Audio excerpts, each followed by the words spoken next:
it live. Okay. Well, do it live. I'll write it and we'll do it live. So to get that perfect barbecue, you use wood. Are you sure it's safe? Whatever. We put the lighter fluid on, strike your match, and oh! Should we call the fire department? That might be a good idea.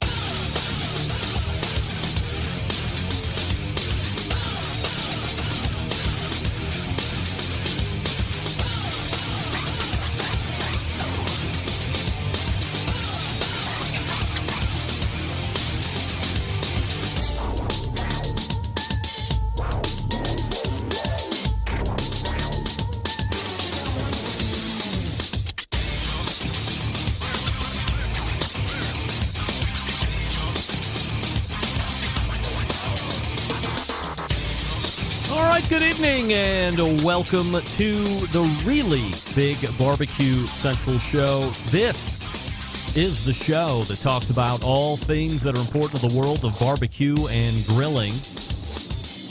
The show originating from the Rock and Roll Hall of Fame city, Bomb City, USA, Cleveland, Ohio, the barbecue capital of the North Coast. I am your program host, Greg Rempe. Happy to have you aboard here on your Tuesday evening's live fire fun and frivolity show. If you want to jump in on the show this evening through emails or you don't know how to follow me socially, here's that contact info. You can get in touch with the show by sending an email to Greg at bbqcentralshow.com. Follow us on all the social media channels at BBQ Central Show. And be sure to subscribe to the show podcast feed on your favorite podcast platform. Anything else you want to find out about the show can be found at the main website, thebbqcentralshow.com. And here's what's happening in case you get the newsletter. Coming up in about 13 minutes from now, it's a name you only have to say once, and instantly there is association to the brand and the product. That, of course, Sweet Baby Ray. Dave Raymond joins the show for officially the second time, but the first time where we'll be doing an interview with him. So if you are just new to barbecue or you're just new to the live fire scene and you don't know anything about anything, which includes sauce, which I can't believe that would be the case, you're going to be introduced to somebody who is the foremost brand leader in all of barbecue sauce across all segments, a sauce that many of you actually like and have in their homes. As we showed a couple weeks ago, I have a 2-pack that I get from Sam's Club, or not Sam's Club, BJ's Wholesale Club, at the ready all the time, just in case, because not everybody's going to like my homemade sauce, but everybody appears to like Sweet Baby Ray sauce, so I always have that ready to go. So we'll get the background, we'll talk about the business end of things, of course, and then we'll talk about what it was like for him getting inducted into the Barbecue Hall of Fame this year, 2023. The festivities actually take place at the American Royal, but talking about getting the induction and what it means to him, what he might be planning for a speech, all this stuff. So Dave Raymond to lead it off here this evening. 35 past the first hour. We will have second Tuesday of the month regular guest, Robert Moss. We'll do a little Barbecue Hall of Fame tie-up. We'll also talk about clickbait as it relates to media these days, especially barbecue and live fire in general. We'll talk about what's a waste of money, what's not. We'll talk about potted meat because everybody loves good potted meat.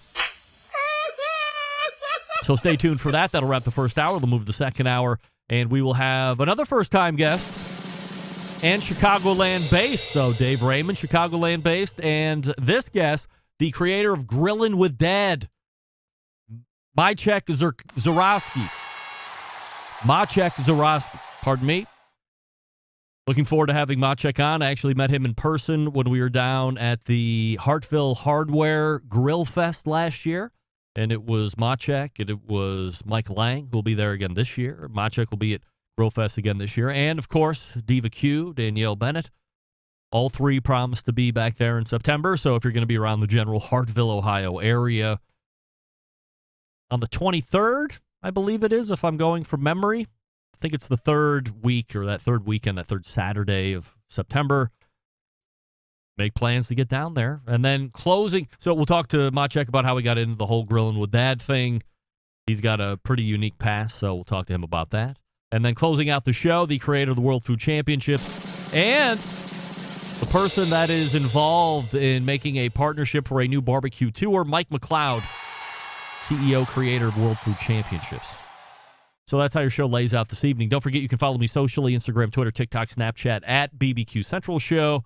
And we say good evening to those of you watching tonight through one of the video streaming platforms, Facebook and Twitch, which can be found at /BBQ Central Show on either of those. Also, you can watch it on YouTube.com/ at BBQ Central Show. So confusing with YouTube in many different ways. But we do have a YouTube poll question of the week. I'm asking this. Your favorite barbecue sauce is thick and sweet, or thin and vinegary, or mustard-based, or mayo-based. And currently, 54% of you are voting thick and sweet. 31% is taking thin and vinegary, 15% taking mustard-based, and 0% of you are taking mayo-based barbecue sauce right now. But we'll see how that goes through this evening and the guests as well. So let's start here this evening. If you follow me socially, you saw me post the other day about the passing of Chuck Blount from the San Antonio Express-News. I just wanted to mention it here at the top, and I have a small eulogy that I'll be giving at the top of the second hour where I have a little more time to play with versus trying to mash a whole bunch of stuff here into the open. So if you're tuning in for that, be sure to come back around this time in the 10 o'clock hour or just hang out through this first hour. I'm sure you'll be happy that you did there, but I will have some words about Chuck, and we'll also have a playback of one of my favorite sections of when Chuck was on the show last year. Also, I'm not sure if any of you keep track of this or not anymore, but last week, closing out the show was Christy Vanover from Girls Can Grill. We were talking about the Connected Joe ceramic cooker for the bulk of the conversation, but at the end, she mentioned she was going to cook at a Utah contest. Well, what happens? What do we know through the history of this show? When you come on this show Tuesday night and you're competing that coming weekend, what happens? You win. So what happened after Christy appeared on the show last Tuesday? She went to Utah, and that Saturday she showed up and won. Yes, of course. I've said it before, I'll say it again. Show karma is real. Show karma always works, and Christy has added another notch to the show karma belt as far as legitimacy. Christy, you're welcome for yet another grand championship. Appreciate the conversation last Tuesday, as I'm sure you appreciate the show karma getting shoved in your back pocket. So when you showed up and showed out in Utah, you walked away with that grand championship. Again, for the competitors that show up on a Tuesday, if you're competing, make plans, even if you're not. Make plans to compete somewhere that coming weekend because you will win, because now the show karma has been transferred to you from the appearance on Tuesday. Fan feedback from past shows. Peter in Oregon writing in. Greg, I'm a new fan and found you through Sam the Cooking Guy. He had mentioned you on one of his past shows that I was watching. Imagine my excitement when I saw he was on the show, the very first show I was checking out of yours. I love the segment you did Tuesday night, and I have to ask, the rapport you two seem to have is great. Have you ever thought about doing a podcast with Sam, as in, have you or show together? I don't know what that means, Peter. I should have fact-checked you and grammar-proofed you. Just a thought. Looking forward to checking out the backlog of shows.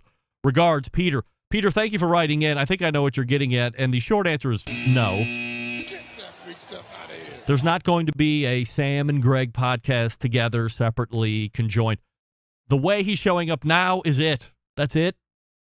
I knew this was going to happen. Somebody liked the segment last week. You liked that we went back and forth at the top, whatever it is, the rapport that we have.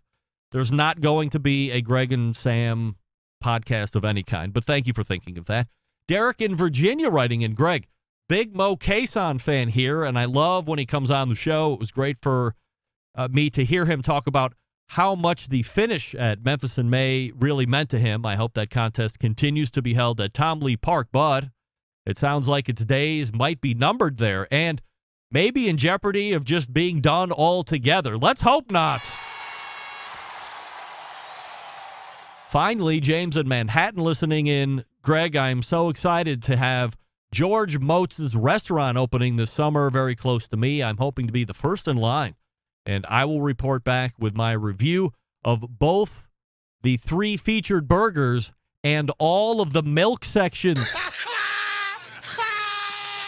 Thanks for a great show. I listen on podcasts most of the time. Regard, James. James, I'm going to hold you to that, so I want reports on all the 3 burgers, the 2 standing burgers, the 1 rotating specialty burger, and more than that. Did George say he was having 12 different selections of milk? Not only is that odd, as in a number 13, that's a lot of milks to have in a restaurant. Most restaurants don't have anything more than white milk, chocolate milk. Maybe you get a strawberry milk, depending on where you're at. I don't know. But, James, that's a substantial milk selection. You might have to visit 2 times to get all the milks in. I don't want your palate to get fatigued. All right, so Dave Raymond will be showing up here shortly. Before we get to him, I will speak to you about Pits and Spits. We're asking you this question. Are you tired of settling for mediocre grilling experiences? It's time to step up your game and bring the ultimate flavor and cooker to the backyard barbecues. Pits and Spits Charcoal Grills offers the highest quality live-fired cooking experience you can get in the market today. Using either wood or charcoal, their solid fuel grills produce those classic flavors you're looking for when you have that time to fire up the grill and cook for family and friends alike. With a large adjustable fuel tray, you can raise and lower the fire to control and fine-tune the heat. This would be a Pits and Spits version of the very popular Santa Maria style grill, except you don't have that big hangy wheel and wires, and you can close that hood down to retain a lot more heat.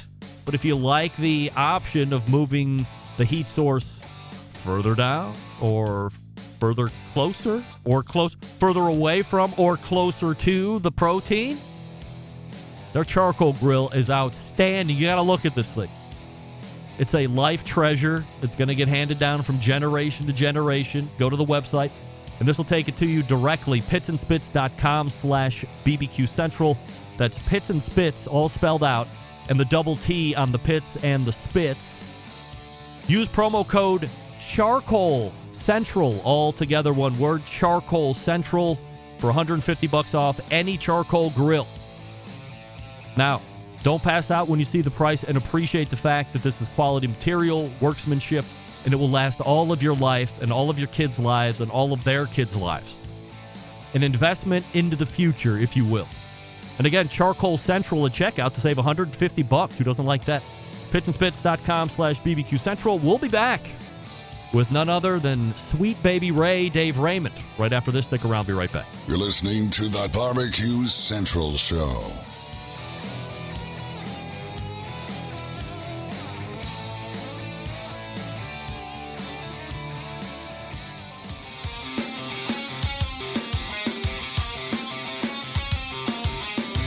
Broadcasting live from the BBQ Central Show studios in Cleveland, Ohio.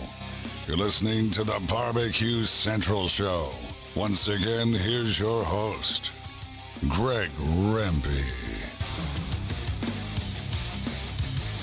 All right, welcome back. This portion of the show being brought to you by cookinpellets.com, your number one source for quality wood pellets for all your pellet-driven cookers. You visit cookinpellets.com for more information or to purchase. You can also visit Amazon.com or Lowe's.com. Walmart.com was the one I couldn't remember last week, but all 3 of those online landscapes will provide you not only with a great sale price, but shipping typically included. So actually much cheaper than if you would go to cookinpellets.com to purchase, because they don't have the great freight rates that Amazon, Walmart, and Lowe's do. So you're looking to get in on some of those great wood pellet blends, go to cookinpellets.com, find the blend that you think would work best for you, and then go to one of their retail partners, because they are a vendor of Amazon, believe it or not. They're not somebody that just sells through Amazon. Amazon buys from them directly. That's why they can give you some of that great shipping. But again, shipping typically on Amazon.com, Lowe's.com, and Walmart.com. for best shipping rate, cookandpellets.com. My first guest tonight makes up part of the 2023 class for the BBQ Hall of Fame. Barbecue sauce is as much a part of barbecue as the meat is in most places. And when you mention this sauce anywhere across the country, perhaps the globe for that matter, the name is instantly recognized. Various reports estimate the brand to be worth $550 to $600 million today. But where did it all come from? And while you might think it's the first time he's been on the show, you'd be wrong. It's technically the second time, but the first time was a surprise for me. So we race to the hotline and welcome back for the second time / first time, Dave Raymond. And, of course, that is not Dave Raymond right there at all. Of course, anybody that is a fan of Sweet Baby Ray's barbecue and catering company restaurant would know that is Deuce Raymond, the pitmaster and executive chef.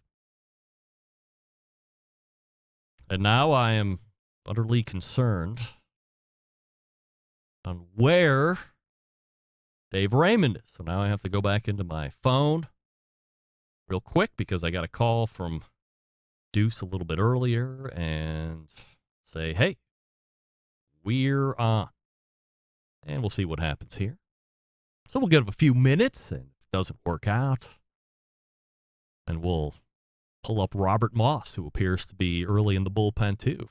So we're not getting you red alert ready, Robert, but if you want to take the ball and get out and do some calisthenics, get some long toss in there, might be coming to you a little bit sooner than we anticipated, but we'll give Dave Raymond a couple minutes here to get on board with the show. I'm not sure. He was there. We did a sound check today, got a microphone, did everything. It was working all great. I feel like perhaps we've encountered a little bit of back and forth because I was also sound checking. Wait, here we go. Are we on? Hey, Greg. There he is. Dave Raymond right there. Great. So, Dave, before we get into some of the other, talk we got here tonight, we have a YouTube poll question of the week. This is an interesting question for you since you are a barbecue sauce guy through and through. But I'm asking the YouTube and general public watching this evening, your favorite barbecue sauce is A, thick and sweet, B, thin and vinegary, 3, mustard-based, or 4, mayo-based. What's your answer? Sweet Baby Ray's original would be my answer. Of course. So thick and sweet? Tomato-based sweet is what it would be called in the industry. All right. So that's where Dave Raymond is sitting on that. 44% of you are in agreement. Thick and sweet is the leader in the clubhouse, followed by thin and vinegary, and the other two are far behind the dust at this point. Dave, appreciate you taking the time here this evening. Be honest. Back in the day, indeed, how sweet was Baby Ray on the basketball courts in the mean streets of Chicago? Being honest, it was about 2 weeks sweet. 2 weeks, that's it?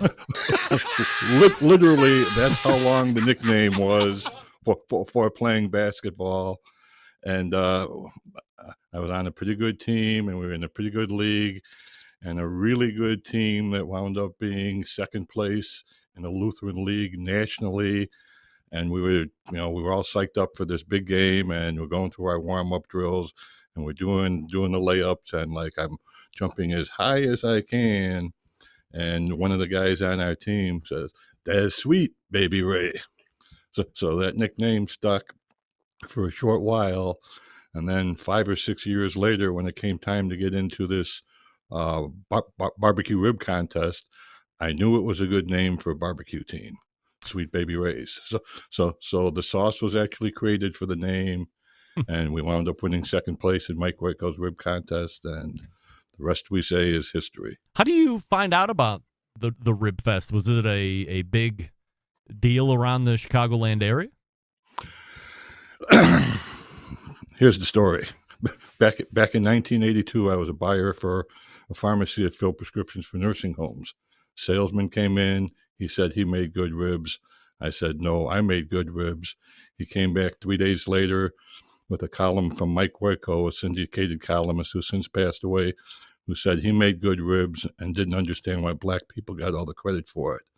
He was besieged with letters and phone calls. That's what begat the Mike Waco rib contest. Salesman comes back and says, "Hey, let's get into this rib contest." Having never done anything like that before, I said, "Sure." Salesman leaves. I immediately get on the phone to my brother, who's a chef by training, tell him I want to get into a barbecue rib contest. I need a barbecue sauce. He talked to the 7 best people he knew in the business to get their ideas, what would constitute a good barbecue sauce.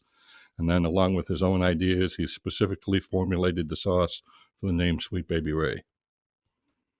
So, did that answer your question? Yeah, I mean, fully. You took shots at the running agenda that I had to kind of lead us down the primrose path, but I'll patchwork it back in here. As you're growing up, Dave, let's roll it back a little bit. Do you recall barbecue, maybe not Southern style barbecue, but barbecue as you would know it, or grilling being an ever present around you growing up, or not really? Maybe you went to a restaurant or something and that was it. I grew up in a dysfunctional family on the west side of Chicago. There were no houses to have a grill. There was no porch to put a pit on. My very first barbecue was gaucho frozen barbecue beef. It used to come in a little tub. Dave So Raymond. then barbecue, which I'll say grilling, actually came to me after I got married. My 1-year anniversary, we moved into a house. We got a Weber grill, and like everybody else in the world, started with hot dogs and hamburgers, moved up to sausages, steaks, and chops, then chicken, then ribs. And ribs was my sweet spot.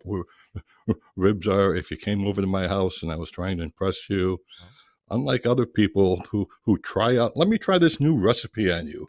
I'm going with the best I got so I can impress you the best I can. And that's how ribs came to be prominent around our family. Dave, when we take a look back at this rib contest in 1982, you don't even place in the event. And then 3 years later, you come in second place. By the way, the first time around, or in 82, there's like 400 teams. But when you fast forward 3 years later, it's almost double the amount of teams. There were 700 teams. You guys come in second place. What changed in 3 years? So the first year my brother, the chef, wasn't there. The judges came 45 minutes late, and as I tell my story, my ribs were toasted, and so was I. Oh, So there was a significant change, and then it was so much fun. It was such an exciting first time we ever did it. It was such a blast that my brother, who was living in Wisconsin at the time, we made big plans to have our summer get together. So we increased from like 1 case of beer to multiple cases of beer, and all of his friends came out and all of my friends came out, and I'd say that's really where I got the flavor for barbecue. And my idea of barbecue is the noun and verb aspect of it. Mm-hmm. And to me, it's all about the people. I'm all about the guy and his story, or girl, and then I can get into your barbecue and your barbecue place. But to me, it's how you got there, or why you got there. so you get the second place. You've mentioned a number of times here during the recount that you've partnered with your brother Larry, trained chef, to devise what has become the Sweet Baby Ray's barbecue sauce and recipe. Who's the first one between you to think that not only is the second place great, but maybe there's something to capitalize this, and it might be on the sauce? So at that time, I was a manager in a pharmacy that filled prescriptions for nursing homes. So I had like 20 of the lower paid people that I was responsible for. And at Christmas time, I was giving out peanut brittle that somebody's aunt or uncle was making. And then after the rib contest, I started giving out these old Grosch beer bottles with Sweet Baby Ray's inside it, with a label on it and a bow on top and Merry Christmas. And at that point, when the bottle was empty, the folks were bringing the bottles back and asking if they could have more. So that was the very first notion that we had a product that people liked the taste of. And then as we got into the business world, our goal quickly, somewhat quickly, we understood if we could get people to try our product, we could earn our share of repeat business, which is absolute key to the retail game, is repeat business. As you're getting through the business aspect of this, and I don't know how many people are familiar, they know the name, they know you. I don't know how much they know about Larry. So how was he as a brother, and how instrumental was he in the whole success of what ended up being Sweet Baby Ray's?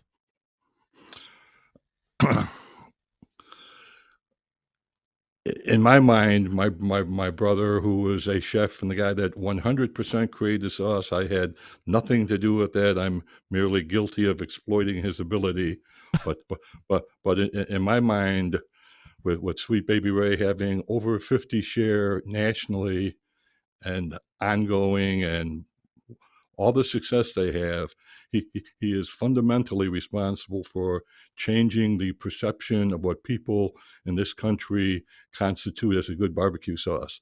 It 1,000% used to be the thin-based vinegar, open pit, East Coast, Southern East Coast barbecue profile, and now it is without question, tomato-based sweet. Early 2000s, I think you end up selling the business to Ken Foods. You go on the internet, and widely it's available that it was $30 million in sale. You're also able to sell the company for $30 million. How do you have other business partners as you grow the brand over those a number of years before you sell it? My first business partner was my brother. We incorporated together. He never really, he contributed the sauce and food service acumen for the Wisconsin market. He never was afforded, because he was a family guy and he had to work to take care of his family. He never afforded to take the risk that I took of quitting my job and getting in a whole hog. And then a guy I went to high school with, Mike O'Brien, I had been in the business probably 2 years, and he had his own business, looking to get back into the workforce. He took an equity position in our company, and that's when we turned from having a family business to a real business. And I can explain that simply enough. Before Mike O'Brien, when I took out deliveries and delivered sauce, if I got paid in cash, it went in my left pocket. And if I got paid by a check, it went in my right pocket. And my left pocket, it was never to be seen again. Mm-hmm. So we literally became a business with my partner and great friend Mike O'Brien, and had accounting degree, and he took things very seriously, and that was the success of our company. I would say not only did we have a great product, but he had his way of looking at things, and I had my way of looking at things. And at the end of the day, we wanted what was best for the company, and not what he wanted or not what I wanted, but what was best for the company. That's always what drove us. And I would say ultimately our success was because we were able to stay together and not get on top of our own egos and thinking it was all about me, but it was all about the company and how we could do the best for the company. Why did you decide to sell when you did? If things were going so great, I'm sure there was still room to bump up. It was just that was the right number for you guys, and that was enough? You had other interests? Partly. I mean, for sure, my wife and I, we don't have children. I thought that we had enough money to last us the rest of our life, and didn't want to look at it as greedy people. And then also, I didn't have any understanding that we would ever be able to catch up with our competition, Kraft and Casey Masterpiece, and even Hunt's at that time. They had all the experience, all the money, all the salespeople, the top brokers had been at it for so many years. How were we ever going to catch up to that? And as a young person growing up in a dysfunctional family, we never had anything. So the idea of having enough to take care of my family, one of my brothers, partially another one of my brothers, Mike and one of his brothers that was monumentally appealing to me. And I'd say that's as close as I get. But I wouldn't want to say that without saying that had we kept the business, we certainly could have gotten more money. But had we kept the business, there is no how, no way it would have achieved the level of success that it has today. And personally speaking, that is so much more important to me to see the brand excel the way that it has, coming from the inner city of Chicago, products of the Chicago public school system, I'll add. And we got up, we got out of the ghetto, we made something of ourselves, and my brother's passed away now, but when he was alive, we would talk about the business, and it would bring us close to tears in no time, thinking, and he said it best in my mind, that Sweet Baby Ray's, while he's alive and while his children are alive, it'll be the number one brand. What more could a guy ask for? So, that stays with me all the time, and just unbelievably blessed, unbelievably fortunate, unbelievably lucky, and I'm watching a 30 by 30 series on Bill Walton, the luckiest guy in the world, he says. And I don't think I could say that, but I know I'm blessed and I know I'm fortunate. Last month, we had an exclusive on the show with folks at the American Royal as they announced the 2023 BBQ Hall of Fame class, and Dave Raymond is a part of that. So you've accomplished quite a bit in your career, Dave, no doubt about it. So where does getting into the Hall of Fame slot with you amongst the other stuff? Extremely humbling. Really took me by surprise. I would say I've never pondered it. I went to the website. I looked at the people on there, and I either hung out, or been to the restaurant of 35 of those people. So I'm intimate with some of them. I recognize that there are a good number of people that I would certainly see at my level or above that aren't in the Hall of Fame. And it's, I mean, barbecue became a very, very, very big part of my life after we sold the business. I went to all four barbecue markets. I went with my nephew, my brother, my business, my competition. We had a competition barbecue team for 10 years, and I got to hang out and meet with these people. And I had the great pleasure of walking the American Royal with Mike Mills. We went to everybody on the not the open side, but on the invitation side. Hour and a half, I walked that side with Mike Mills, and hey, Mike, come on over. Mike, can we get a picture? Yeah, you guys know Dave. You know Sweet Baby Ray. Come on. And we pulled me all these pictures. Anybody that I didn't know, I met that day, and that's like my best single day in barbecue, I'd say. Dave Raymond is one of the creators of Sweet Baby Ray's barbecue sauce. Everybody knows it. As I said in the open, and last week, I keep a 2-pack down in the basement at the ready all the time, because if somebody doesn't like my sauce, I guarantee they're going to like Sweet Baby Ray's, because they've had it before, and it's a flavor profile that is agreeable. Dave, really appreciate you coming on tonight, sharing the story, getting a little background there, and then talking about the Hall of Fame. And we'll have you on again long before, like 7 or 8 years has elapsed when you surprised me. So we'll do that, and I promise you that. I appreciate your time, and thanks for letting me tell my story. You got it. It's Dave Raymond right there. Sweet Baby Ray's. By the way, there is a website if you want to check it out, which is srbbq.com. srbbq.com. That'll take you to the Sweet Baby Ray's barbecue restaurant and catering company website. And, of course, Dave's nephew, Deuce, is the pitmaster out there. So if you are in that part of town and you're looking for some great barbecue, then go ahead and stop by and check out Deuce's place and see what it's all about. And that was Sweet Baby Ray telling the story. I thought he was a better basketball player than that. But he had a 2-week stint. I played for 4 years, and never did I have a 2-week stint of anybody saying that I was sweet at anything. Don't shoot the ball. One time I pumped faked in the open floor, and the coach was like, I said never to shoot it. It's just a fake. Relax, coach. I'm not going to shoot.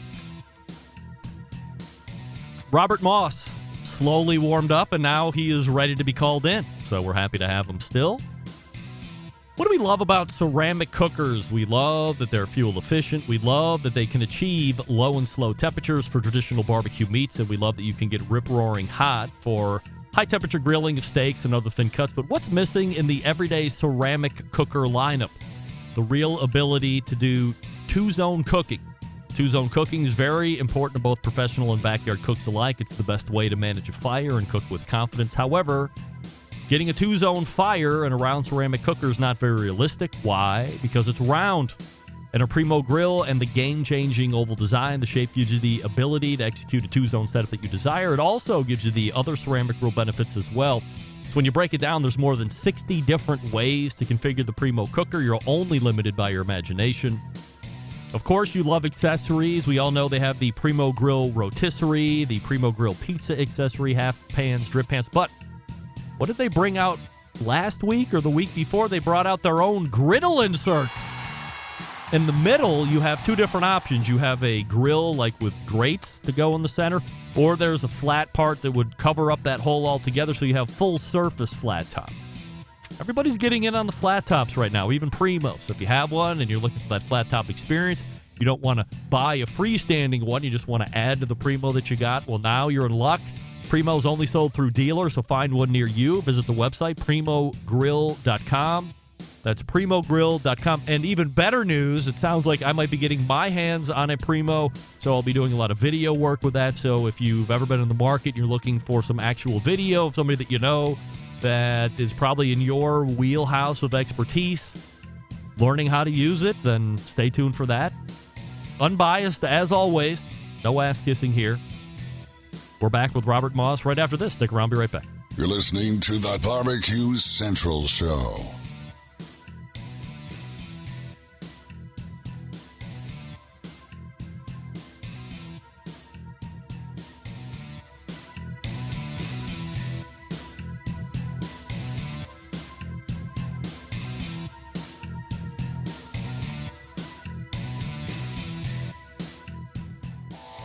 Howard Stern, Jim Rome, Dan Patrick, and Greg Rempe. The Mountain Rushmore of talk show entertainment. Now, let's get back to the Barbecue Central Show. I want to thank Dave Raymond for joining us last segment. Sweet Baby Ray, srbbq.com, that website. And if you missed out on that great look back at Dave's career, too bad. You can catch it in podcast. This portion of the show being brought to you by Fireboard, where you can monitor up to 6 different temperatures simultaneously. You can connect to Wi-Fi for cloud-based monitoring or Bluetooth. If you have questions, fireboard.com or call 816-945-2232. Plus, they just started a huge contest where you can win a huge Fireboard gift pack, some merch, and a Yoder smoker on top of that. So all you have to do is give a name and an email address. You don't even need to agree to getting marketing emails from them. You can opt out right as you submit. So go ahead and try that. Why not? Hey, my next guest is the contributing barbecue editor for Southern Living Magazine, an accomplished author, also a restaurant critic. And you see him here on the second Tuesday of every month. It's Robert Moss. All right, Robert, so it's YouTube poll question of the week time, as we just had a barbecue sauce tycoon, famous Dave, Sweet Baby Ray on, talking about his backstory. So that was very interesting. And the question we're asking tonight is, your favorite barbecue sauce is thick and sweet, or thin and vinegary, or mustard-based, or mayo-based? Where does Robert Moss sit on this fence? This is a tough one because I love all barbecue sauces, you know, in the right context. I grew up in Greenville, South Carolina, where my native barbecue sauce was thin and vinegary. However, I then moved to Columbia, South Carolina, the Midlands of South Carolina, and sort of fell in love with mustard-based barbecue sauce. And I have to admit, right now in my fridge, there is a bottle of homemade mustard-based barbecue sauce. That's sort of my go-to. All right. So that I have to come down the side of the yellow South Carolina stuff. Thick and sweet is taking it at 42%, and mustard based has actually ticked up quite a bit now at 21%. Right in the middle of that's thin and vinegary at 37%. So we keep track of that as we get through the rest of the show. 2023 BBQ Hall of Fame, of course, we did last month, and we just had Sweet Baby Ray on, and he was talking about what it means to him. I kind of thought maybe he didn't even have any idea that the BBQ Hall of Fame existed until somebody told him he was on the 10 finalists list. Let me ask you right up front, where do you think the visibility of the BBQ Hall of Fame is to, I'm not even going to ask you for the general public because I'm afraid of that answer, but just for the folks and the weirdos here in the live fire industry as we are, where do you think the overall visibility of the BBQ Hall of Fame is? It's hard for me to say for 100% sure, but I think it's higher now than it was 5 years ago, for sure. And that's sort of by design. The American Royal put a lot of effort into getting the word out there. If you look around, because I do sort of monitor the news, there have been a lot of news stories published about the various folks, including Dave Raymond, who made it into the BBQ Hall of Fame this year. So that does get picked up. I would say probably in the grand scheme of things, not as high on the radar as I would like it to be, but improving. So my hope is that over the next couple of years, it will keep growing and growing. And part of that is, getting the word out there, but also making, more and more, expanding the list, making more and more people involved in it, and making it a much more interesting, collection of folks. So I think it's probably about midway of where it needs to be, and I hope it gets a lot higher over the next couple of years. Would budget help? The American Royal had $500,000 to do marketing campaigns a couple months in advance and a couple months after the fact. Would that help? Well, I mean, if they have $500,000, yes, you can get a lot of attention for that kind of money. I doubt that's where their budget is, but I think they've done a much better job. They are doing press releases. They are getting picked up. They're starting to get out there. We could certainly do a lot more. I'd have to go back and talk. We haven't talked about it in a little while. I know at one point with American Royal, there was some desire to do more of a physical Hall of Fame. Right now, it's just sort of a virtual Hall of Fame. So I think it will depend upon, there's been some changes in leadership at American Royal, how that progresses.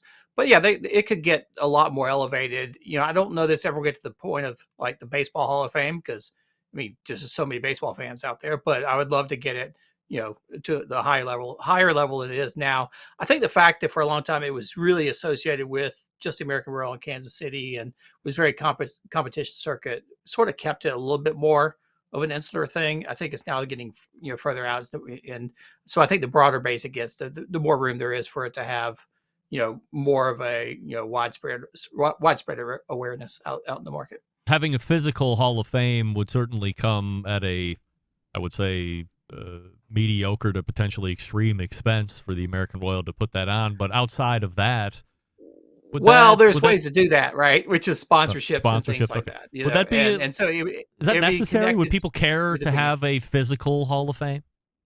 I think if Kansas City wanted to have a tourist destination that would draw people in and be able to hide barbecue and that type of thing, I think you could get sponsors behind it. It would take a motivated effort to do it, but I think that it's a possibility. I'm not sure. Not going to say 100% that's going to happen, but that was certainly, making it a tourist destination would bring a lot more awareness to it.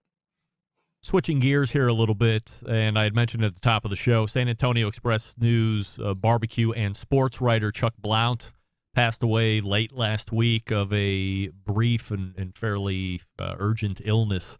Are you aware of him at all? You read him? Yeah, certainly. I've never met Chuck, and sad I didn't. He's pretty young. I think he was 47. Yeah, 47 years old. But I knew of him solely through his writing and solely through the San Antonio News Express. And back when I was doing the Q sheet actively, I was monitoring the news. Chuck appeared a lot of times in the Q sheet in my sort of lists of links to barbecue, because he always had something interesting to say, which is the most important thing to me. I didn't always agree with it. Sometimes my little blurbs would be taking issue with him. Sometimes my blurbs would be saying Chuck had a really great article, but he had a great style, was engaging, very personal. And so, yes, very much on my radar screen. And I very much have been reading his work quite regularly. let's pull it out into more of a high level look, because I'm trying to think about all the live fire writers that I know, especially ones of prominence. It's you, of course, Daniel Vaughn. Chuck was pretty prominent as well. A number of others. Where do writers in general, whether they're sports writers or food critics or whatever, where do they sit in the landscape for content creation and consumption versus where we are present day? Yeah, it's getting sort of bleak, and I have to say, one thing about Chuck that I found really interesting is that he got into food writing and barbecue writing through the sports writing world. And 50, 60 years ago, there was no such thing as a food writer. You know, there were some recipe writers for newspapers, et cetera, but no one was really just sort of writing about food. However, in the mid 20th century, the sports writers of America actually were some of the best food writers, best scouts, because when they were traveling around the country, going to games, going to spring training in Florida, going wherever they were going, they would always eat at interesting places along the way and would write it up. Every now and again, they'd do a column where they'd write about it. And that's actually some of the best food writing for my money for the mid 20th century. And then Chuck sort of got into that very late, but he got into it through the sports writing game, but then sort of carved out, eating food. Increasingly, you have some folks, whether, and Chuck was 100% a barbecue writer. He had a column called Chuck's Food Shack that he wrote about other things, in that column, but a lot of it, probably 50% or more of it, was barbecue, mix of recipes, a mix of restaurants and commentary and things like that. But you have a lot of talented writers who sort of cut their teeth somewhere else coming into food. And what's interesting is the personal spins they bring, the style they bring, the things like that. And I think the fact that they learned it somewhere else, makes those writers unique. And there's not that many folks left who are writing, I think, very engagingly about barbecue in particular. You already name checked a lot of them. I would add J.C. Reed from Houston Chronicle to that list. And there are others out there, but it's not that many. And there's not that in the food writing world. Restaurant critic world is shrinking dramatically as the media landscape changes, and increasingly, I don't think this is a surprise to anybody that what dominates the landscape now is listicles. Top 10 lists, the best top 10 barbecue restaurants in wherever, et cetera, et cetera. And increasingly, you don't have anybody like a Chuck who has actually been to the restaurants, who has an opinion, has a point of view, and can say things in an interesting way. You've got people who are just cobbling the list together and just sort of, creating deadly prose that is not very interesting to read. But the headline, top 10 barbecue restaurants, top 17 barbecue restaurants, in each state or whatever. I always click, by the way, and shame on me, right? It's clickbait. I fall for it every time because I want to see how this person is going to rank, whatever. Now, ultimately, or most of the time, it's disappointing because they've opened up Yelp or TripAdvisor or whatever and just taken the first 10 listed and put those up for every city or state or whatever. So that's disappointing. It's so clear that you can see, which lists are clearly just cobbled together from the internet. Someone who never left their desk and just surfed the web and did a lot of that. What's really bothering me is that now you have a lot of outfits who are creating these lists just to get clickbait, but supposed journalists are now reporting on these lists as if they are actual news. And back when I was doing the Q sheet, I used to, sort of bitch about these every couple of weeks until I'm sure it got tiresome. But I couldn't help but notice that I was trying to come up with an example of a list and how this works. And I came across a article just last week on My SA, which is My San Antonio, which is sort of the web arm of the San Antonio Express, which is where Chuck used to write for. Now, My SA is free. It's all clickbait ad driven. They're both owned by Hearst. They're both associated with the San Antonio Express. San Antonio Express has its own newspaper website, which is behind a paywall. You have to pay a subscription for that. Yep. That's where you had to go to get Chuck's content. So this reporter is not even like making her own list. She's reporting on this list, and I think the headline here: travel website names Black's Barbecue second best barbecue in the U.S. That's the headline. The subhead: San Antonio was snubbed altogether by the top barbecue list. Now, you would think, which list is this, right? Where did it come from and who wrote it? Well, it was written by a site called Travel Awaits, which I'm sure you read every day. Every day. Every day. The authority on barbecue is actually a travel site that gears its content toward folks 50 plus and up. So they're aiming at the older traveler market. It was written by a woman named Laura Ray, who I don't know from anyone else. But her title is content strategist for Travel Awaits. And it was published on May 28th, 2023. Since then, Laura has written 11 articles. Wow. So basically one each day, churning it out, and churning out the content of the top 14 barbecue joints in America. As the list goes, it's fine. It's sort of like pick 14 good barbecue restaurants. The selections are fine. I wouldn't put any of them as on my top 10. But then she writes a little blurb for them, whatever, which is clear that she's never been to any of these restaurants before. So, and then that gets reported on as news, and that's sort of what gets the clicks, and that's what drives the business these days. And that's, I think, unfortunately, where the market is headed relentlessly. We're mid-year 2023, and you proudly announced that every year you're putting out a top 50 barbecue list for Southern Living right now. So are you headlong into that, or are you just getting started into that? How does it work? No, I'm neck deep into it. I've been at it for a year, and actually on the list, I've been to every single restaurant on that list at least once, almost everyone multiple times. And in fact, I've spent this last year revisiting the ones on the list I hadn't been to in a little while, and also visiting all the new contenders and candidates along the way. Made 2 trips to Texas, which is great. One in the summer, one back in November. Been going through the Carolinas recently, hitting some old favorites there. I've got a trip planned for Georgia and Alabama, and maybe Tennessee if I can squeeze it in coming up to actually visit those places. So it's a lot of miles, a lot of dollars, a lot of food under the waistline.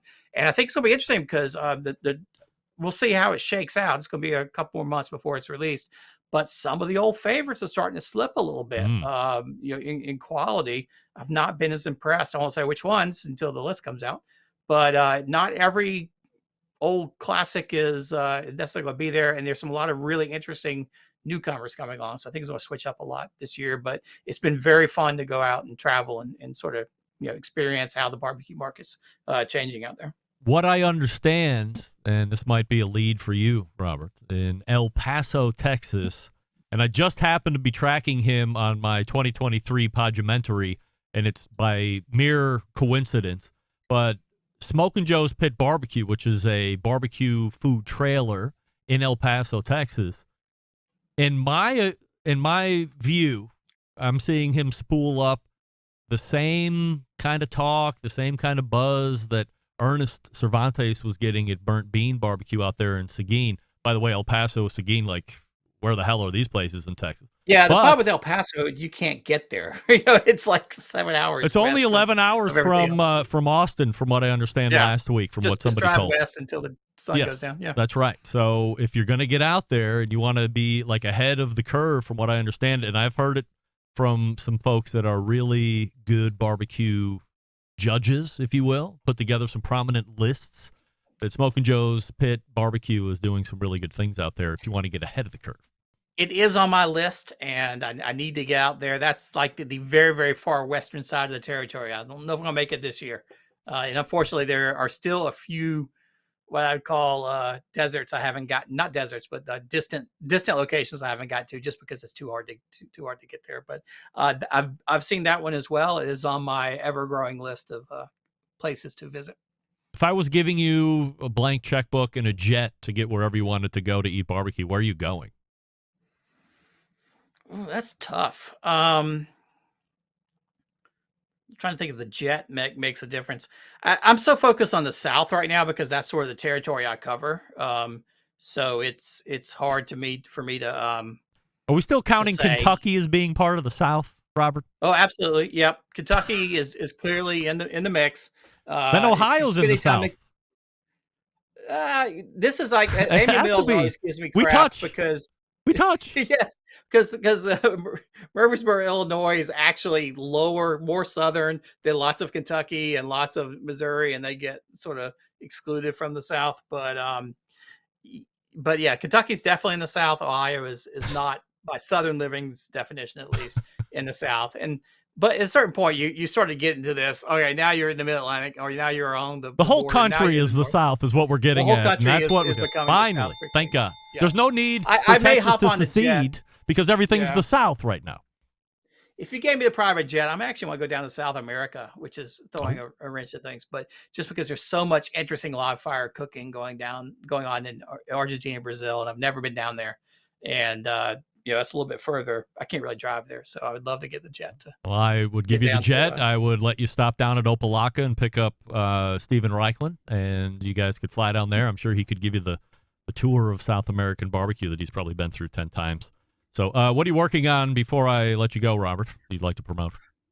Well, I'm working on the top 50 list. That's taking a lot of more travel and eating than anything else, because once then it's the hard part, just sorting the list. So that's going to come out toward the end of the summer, and keep an eye out on that. I'm actually working on a new book that is completely unrelated to barbecue. This is I was down in New Orleans the last time we talked when we were doing the BBQ Hall of Fame. Right.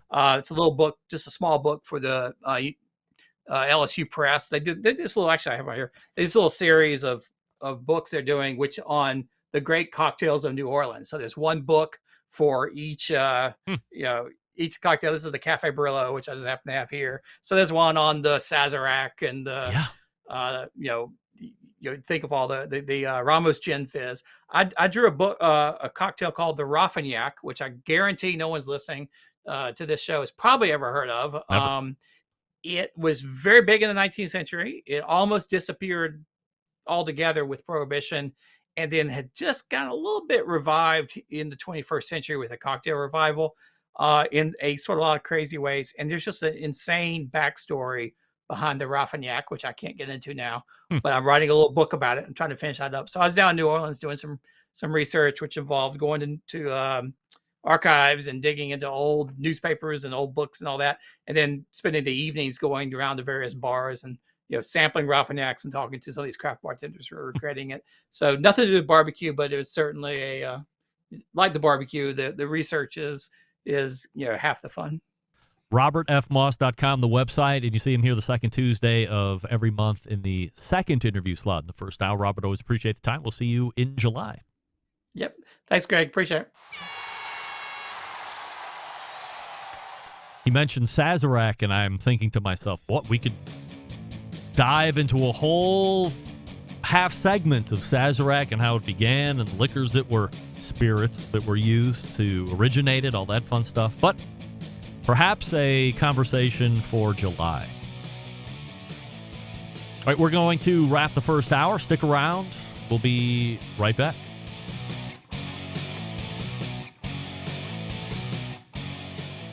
Continuing to produce incredibly mediocre content in an exceptionally professional way. You're listening and watching the BBQ Central Show.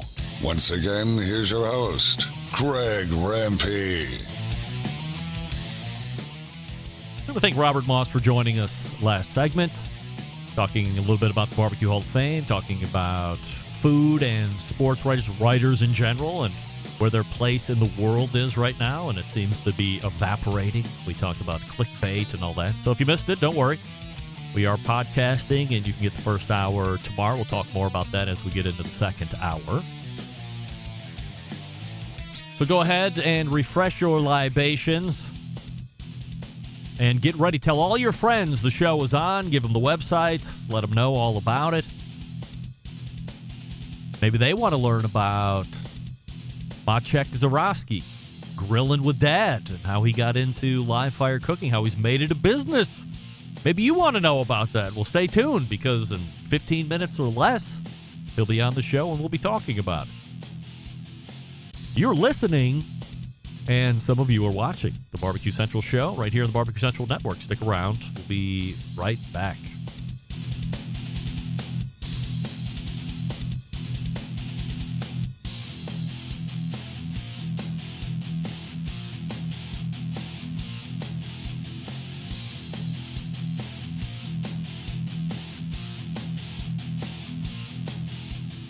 It's Sam the Cooking Guy, and you're listening to the Barbecue Central Show. Some call him a fool, some even call him a douchebag. But I say Greg Rempe is the greatest thing to happen to barbecue since caveman.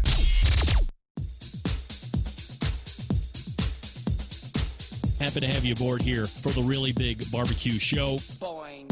We cook because we have to, and we grill because we want to. Hit me! Fine, how's it going? You have a great show. I'm a big fan. Boing. So what seems to be the problem here? This man looks like he's dead, and he's in the crackle. Sean Bono! It's all about the Sean Bono, dude! Succulent fish. What? He ate Tootsie or Wiener. Oh, listen, Libertius, shut your face. I'm shaking like a dog shit peach seeds. We have top men working on it right now. Top men.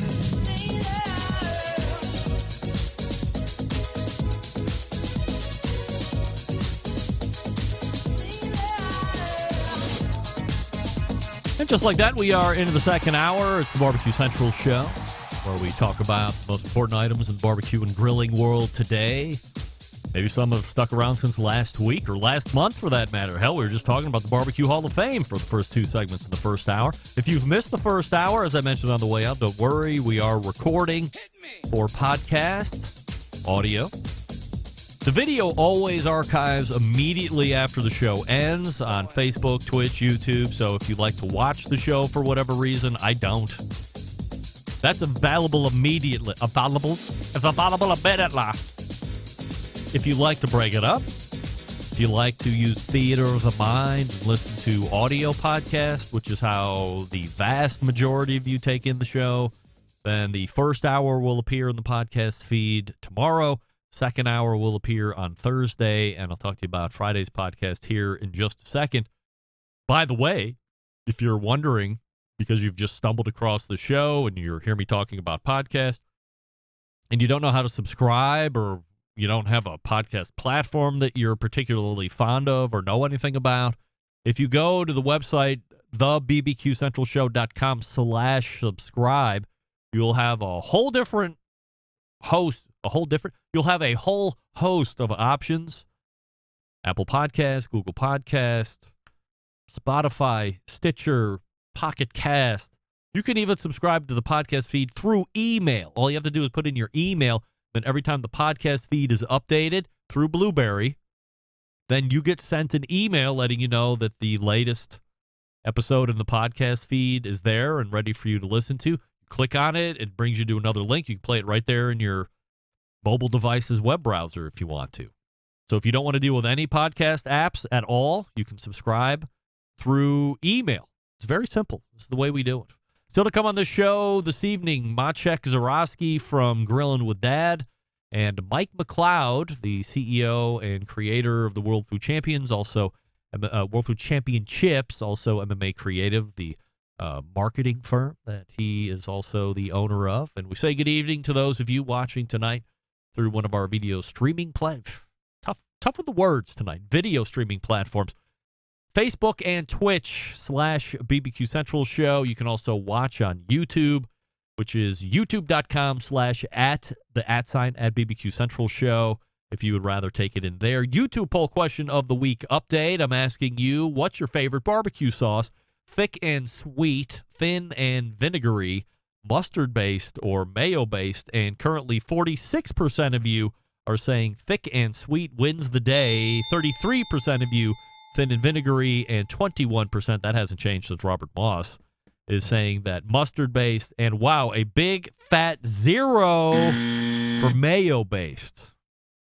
I wonder if Bobby T likes mayo-based. Yeah, I'm Bobby T. You're Bobby T? Yeah, I'm Bobby T. Hey, Bobby T, how are you? I'm sorry, your name again? Yeah, I'm Bobby T. Oh, Bobby T, great to have you. Well, I'm glad you are sitting in on the show tonight, Bobby T. And enjoy your mayo-based barbecue sauce. Coming up on the best moments of the Barbecue Central Show in 10 minutes or less this coming Friday, episode 286, taking you back to June 18th of 2013, 10 years ago, almost to the day by the time we get to it. I'm going to tell you this. John Solberg, executive producer of the Best Moments of the Barbecue Central Show in 10 minutes, and Michigan embedded correspondent, has outdone himself. For the first time ever, the Best Moments show is going into a first-of-its-kind 4-part mini-series. And at this time in my life, at this interview, I had my sister Kate and her friend Lindsay in my studio. This is stretching all the way back to, this would have been right before we moved out of the Euclid house.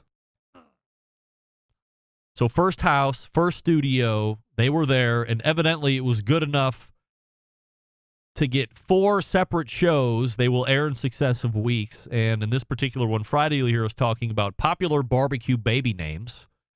Unfortunately, like most of the old stuff, I have no recollection that this actually ever happened, which makes me sad, but also speaks to the sheer volume of content we've put out since 2006.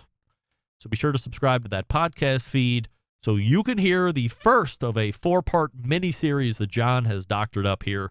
And again, you can go to thebbqcentralshow.com/subscribe and subscribe to the podcast feed. That way, don't forget, if you want to hear a guest or segment again that you think has been lost in the archives or the sheer volume of this show, email John, Jon, at thebbqcentralshow.com and let him know what you think. As I had mentioned in the beginning of the show, I wanted to do a couple minutes here on Chuck Blount passing away. First and foremost, my discovery of Chuck Blount was not my discovery at all. In fact, it was longest-running embedded correspondent from the show, Doug Scheiding from Texas, who made the intro for me. Had been on me for quite a number of years, actually, to consider putting Chuck on the show as an additional Texas barbecue critic, aside from Daniel Vaughn. Chuck's tech savvy, at least as it relates to the show, was legendary 2 times. 2 times. We had sound checked, and both times on the show, he had undone all of the setup we did the day before, so much so that he was talking into the wrong side of the microphone 2 different times. But we worked it out in the midst of the interview, and that 3rd time, he had it all worked out, no problems. But those first 2 times, challenging. I don't know how we went from having it all set up to completely undoing everything, but Chuck known to be doing that. And the first time on the show, we were building some talking points, and as he mentioned, he was a Howard Stern super fan. So at the end of our first segment, we played the game show, the Chuck Blount Superfan show of Howard Stern, and it sounded like this. Hey, I don't lose at games. I host games because I'm the host, Chuck. Now, we're going to play Is Chuck a real Howard Stern superfan? I've spent the last couple days digging to the minutia, talking to my secret friends that may or may not work there. No names, please. Chuck, I'm going to ask you a question. You're going to give me the answer. Okay. And if you can get 3 out of 5 right, you will be the champion of this particular game show that nobody else is going to play. But because you build yourself as a super fan, we're going to put it to the test. Question 1. Okay. Who is widely considered to be the king of the whack pack? Beetlejuice. Yes. Chuck, in 1988, this comedian and voice actor worked alongside Jackie the Jokeman, tough one, until his departure in 1995. Who is it? Oh, boy. Voice actor? Yes. And comedian. That's a tough one. Howard Stern superfan. Chuck searching for an answer. Let's have it. I don't know. Well, you got to give me an answer. You can't say you don't know. Sam Kinison. Sam Kinison. Final answer. And, of course, that's wrong. Any superfan would know it is, of course, Billy West.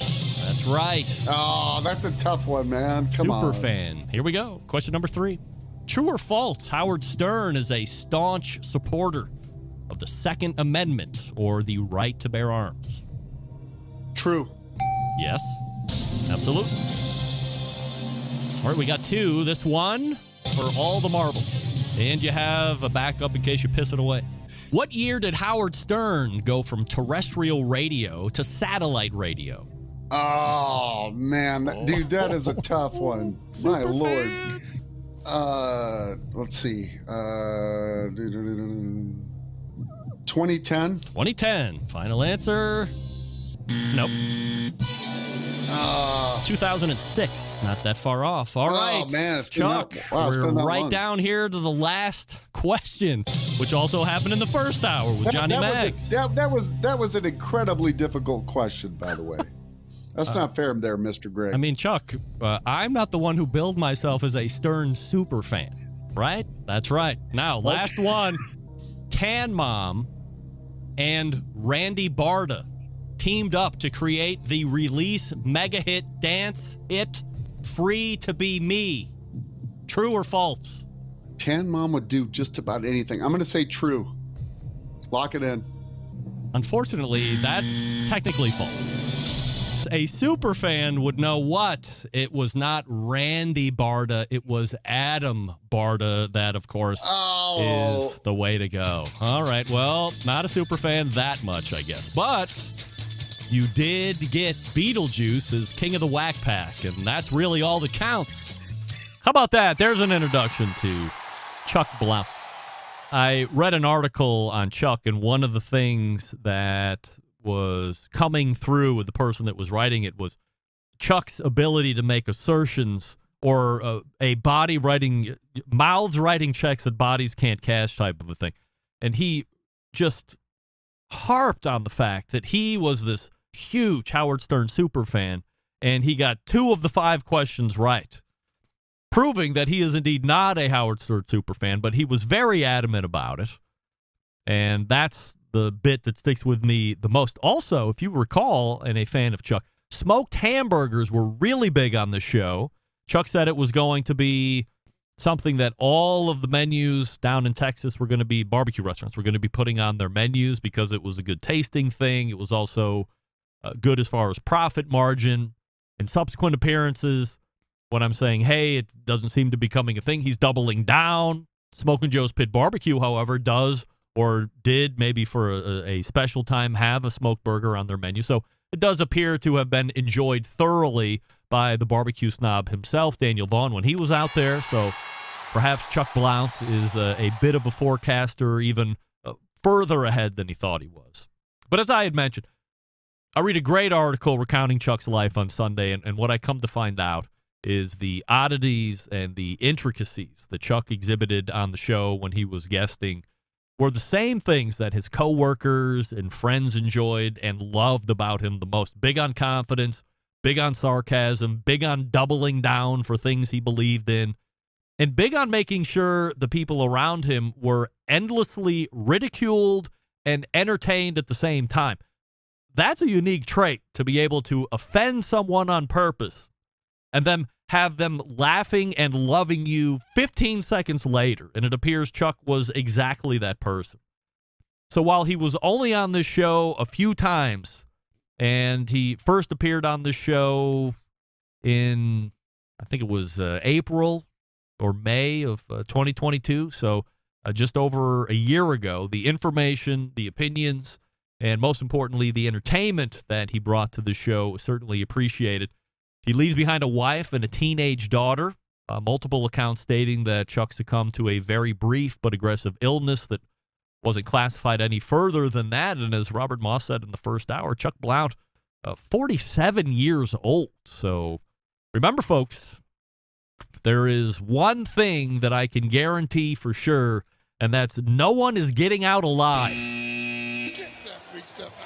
So if you are living with regret, or you're going to bed every night and saying to yourself, if I die tonight, am I going to be pissed? Am I going to regret something? Is there something that I need to set right? Then you need to figure that out. You need to make that right. I'm not talking about religion or nonsense like that. I'm talking about being a good human and checking in with yourself and saying, am I good if I die overnight? And if you're not, when you get up the next morning, if you get up, then work to make those changes so you can reconcile every night and know that if that happens, you're okay with. Does it suck? Yes. Does it suck Chuck is dead now? Of course. But I believe Chuck was probably living as guilt-free of a life as he could probably lead. I don't know Chuck very well, of course, but he was at least giving me that vibe. And as I'm reading the articles that were eulogizing him through the San Antonio Express News, they seem to echo that sentiment. So, Chuck, we certainly hold one up to you one last time here on the show and appreciate everything you contributed, no doubt. That's Chuck Blount passing away at 47 years old. All right, we have Maciek ready to go from Grillin With Dad. Before we get to that, I'll talk to you quickly about Big Papa Smokers, the one-stop online shop for all things barbecue, a curated selection of only the best outdoor cooking and grilling supplies, getting you on the path to better barbecue results in no time. 13 perfectly balanced flavors of rubs and seasonings, doing well in the backyards, doing well in the competition circuit, as we know. They own Granny's barbecue sauce, and they're selling cooking. So if you're looking for a versatile smoker that's easy to use, check out that Mac 2-star General Pellet Cooker. If you don't know what you need, call and ask questions, for crying out loud. 877-828-0727. Or shop their website at bigpapasmokers.com. That's BIGPOPPA smokers.com. We're back with Maciek right after this. Stick around, be right back. You're listening to the Barbecue Central Show. Howard Stern, Jim Rome, Dan Patrick, and Greg Rempe. The Mountain Rushmore of talk show entertainment. Now, let's get back to the Barbecue Central Show. All right, we welcome you back here to the Barbecue Central Show. My first guest this evening has 426,000 Instagram followers, has 1.2 million followers on the Facebooks. So a media maven, yes, but an outdoor live fire proselytizer and somebody who is making business in the land of live fire. We're happy to welcome in for the first time, Maciek Zurawski. Hey, Maciek. Hey, what's going on, Greg? How's it going? I am very happy to see you here this evening and have you on for the first time. And it's my fault. I should have had you on at least 2 or 3 years ago. But like booking anything with the show, a great thought here. You put it to the side for 1 second, then it's gone. And finally, Just like everything else. Caught up. Just Absolutely. Like everything else. Before we get going I'm glad tonight, to be here. Maciek, Thank you. Thank you. YouTube poll question of the week. I'm asking everybody that's watching. Favorite barbecue sauce? Thick and sweet, thin and vinegary, mustard-based, or mayo-based? Where does Grillin' with Dad sit? Thick and sweet all day long, baby. All right. I like all the sauces, but if I were to pick just one, it's going to be thick and sweet. 46% of the voting public agree with Maciek. Thick and sweet is the way to go. Thin and vinegary weighing in with 33%, and mustard-based is 21%, and mayo-based is getting no love at all, unfortunately. Oh, wow. So 0% Surprising. of the voting I public. do like a mayo-based sauce. I mean, they're good, but That's more just for chicken, though, right? yeah, I only use it. I don't think I've ever had it with anything else, but it's delicious with smoked chicken. I bet it would be good for brisket. I mean, I started the mayo as a binder on brisket phenomenon. So, I mean, it would have to be good on beef, right? Why not? I mean, worth trying, right? I think that's your next video, probably, is what you're saying. Yeah. Can't wait to see the comment section on that one. Maciek Zurawski, great Italian name, of course. But for the folks who don't know, give us a little backstory about how you get to the States. Yeah, so originally I am from Poland, so born and raised. We moved to the U.S. when I was about 10 years old, so back in around 91. And we've been in the Chicagoland area ever since. Lived in the city first, then moved out to the suburbs, but in this general area for the last 30 plus years. And it's been great. So you come over at 10, and I don't know what the memory's like, but when you think back to that point in life, what kind of live fire options were there in Poland, or was there not even any?